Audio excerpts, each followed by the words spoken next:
दोस्तों, आज हम आप लोगों के लिए एक बार फिर से एक नया और शानदार ड्रामा लेकर के आए हैं, जिसकी कहानी भी काफ़ी अच्छी है और आप लोगों को ये कहानी काफ़ी अच्छी और डेफ़िनेटली पसंद आने वाली है। जहाँ पर अगर बात की जाए तो दोस्तों इस ड्रामे के अब तक आप लोगों को 97 एपिसोड देखने को मिले जा चुके हैं और सारे एपिसोड काफ़ी कमाल के हैं, काफ़ी अच्छी क्वालिटी कंटेंट के साथ में देखने को मिल रहा है। अगर ड्रामे के बारे में बात की जाए तो दोस्तों ड्रामे का जो नाम है वो दोस्तों सो मिको टेरियंटा बुकन पेटानी बियाशा ड्रामा है। इसको आप लोग दोस्तों सो मिको शंग राजा नागा के नाम से भी आप लोगों को ये ड्रामा देखने को मिल रहा है, जिसको आप लोगों को मिस बिल्कुल भी नहीं करना चाहिए और इस ड्रामे को आप लोगों को डेफिनेटली एक बार तो देखना ही चाहिए।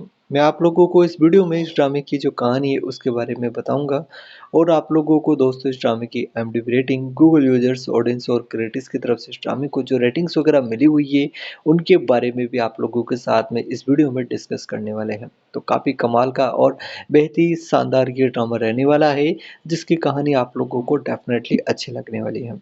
अब अगर कहानी के बारे में बात की जाए तो दोस्तों ड्रामे की स्टार्टिंग में हमें दिखाया जाता है आकाश के उस पार जहाँ समय रुक जाता है और आत्माएं जन्मों का वचन निभाती है। वहीं से ये कहानी शुरू होती है। बहुत समय पहले एक राज्य था, नागलोक। उसके राजा थे रुद्र नाग, जो न केवल अपनी प्रजा के रख सकते बल्कि स्वर्ग के देवताओं से भी वरदान प्राप्त कर चुके थे। पर नियति को कुछ और ही मंजूर था। स्वर्ग की राजकुमारी मायरा अब धरती पर उतरी, तब पहली बार रुद्र नाग का हृदय कांपा। मायरा और रुद्र के बीच प्रेम हुआ, ऐसा प्रेम जो जल और अग्नि के मिलन जैसा था। परंतु देवताओं ने इस संबंध को पाप कहा और यहीं से शुरू हुई असली कहानी, जहाँ पर उन्हें श्राप दिया गया और कहा गया तुम्हें 100 जन्मों तक अपनी प्रेयसी को ढूंढना होगा, लेकिन हर जन्म में वो तुम्हें भूल जाएगी। श्राप शुरू हुआ। पहले जन्म में रुद्रनाग एक साधारण इंसान बना, जहाँ पर गांव के जंगलों में पेड़ों की रक्षा करता, और मायरा अब मीरा बन चुकी थी। गांव के जो मंदिर थे उनमें पूजा करती।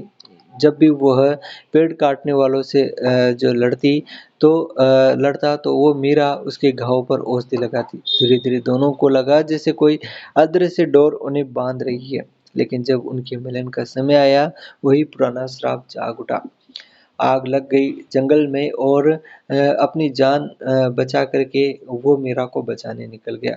मरते समय उसने बस इतना कहा, अगर आत्मा सच्ची है तो हम फिर लौटूंगा और तुम्हारे पास। वक्त बीता, सदियां बदलती रही। अब ये कहानी आधुनिक समय में आ गई, जहाँ बीजिंग में हमें एक तकनीकी समस्या को लेकर के कंपनी में एक जो CEO थी कंपनी की, रया ली, वो बहुत लोगों को नहीं पता था कि उसका शरीर के भीतर एक आत्मा बसती है, वही रुद्रनाग की आत्मा। वहीं दूसरी ओर एक रोबोटिक्स इंजीनियर है, लीना, जिसे हमेशा अजीब सपने आते हैं। एक राजा, एक सांप और एक स्त्री जो अग्नि में विलीन हो रही है। उसे लगता है वैसे वो किसी अधूरे वचन की तलाश में है। जब रयान और लीना पहली बार मिले, किसी पुरानी म्यूजिक की तरह दोनों के दिलों ने एक साथ धड़कना शुरू किया। रयान को लगा जैसे वो चेहरा उसने पहले देखा है, जंगल की आग, मंदिर की घंटियां और वो आंखें जो हर जन्म में उसे भूल जाती है। धीरे धीरे दोनों की नजदीकियां पड़ी, पर जैसे ही उन्होंने एक दूसरे से अपने मन की बात कही, रयान के भीतर की नाग आत्मा जाग उठी। उसकी आंखों में सुनहरी रोशनी फैल गई और बिजली सी गड़गड़ाहट कमरे में गूंज उठी। लीला डर गई, तुम कौन हो? रयान ने कांपते हुए कहा, मैं वही हूँ जिसने तुम्हें हर जन्म में ढूंढा है और हर बार तुम्हें खोया है।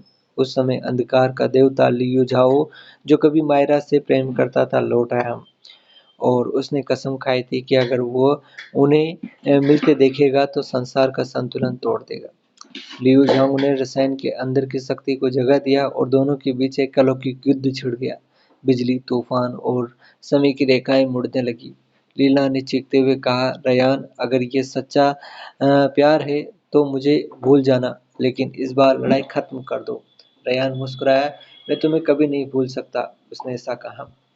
दोस्तों इस प्रकार से सालों बीत गए और उनके बीच में युद्ध होता रहा, और क्या कुछ होता है ड्रामे में आगे आप लोगों को इसमें काफ़ी बेहतरीन इस सोमिको टेरियंटा बुकन पेटानी बियासा ड्रामा में देखने को मिल रहा है, जिसको आप लोग जाकर के आईक्यू आईक्यू का जो ऑफ़िशियल यूट्यूब चैनल है उस यूट्यूब चैनल है और इनका जो ऑफ़िशियल एप्लीकेशन है वहाँ पर भी आप लोग इस ड्रामे को पूरा जाकर के एन्जॉय कर सकते हो, जिसको आप लोगों को डेफ़िनेटली देखना चाहिए।